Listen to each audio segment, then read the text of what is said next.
আমাৰ পাকঘৰৰ অৱস্থা চাওকচোন কেনেকুৱা হৈছে। আইঅ' আজি কলিজাটোৱে চব্জি বনাইছে। কি বনাইছা? অ' বিলাহী।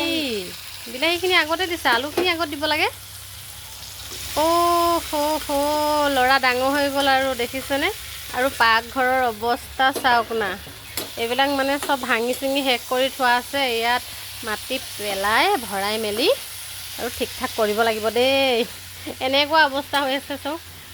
এইফালে এনেকুৱা অৱস্থা আৰু কাপোৰ কানি যে মোৰ থ'বলৈ ঠাই নাই, ইয়াতে থৈছোঁ মানে। এইফালে চাওকচোন, আমাৰ ঘৰৰ সামগ্ৰী বেছি নাই বাৰু, বৰ বেছি।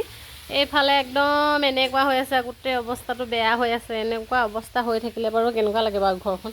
এইফালে চাচোন, মোৰ কলিজাটো ইমান সৰুতে মানে এনেকুৱা থপলাটো আছিলে আৰু এতিয়া ডাঙৰ হৈ ইমান বেয়া লগাটো হৈ গ'ল নহয়।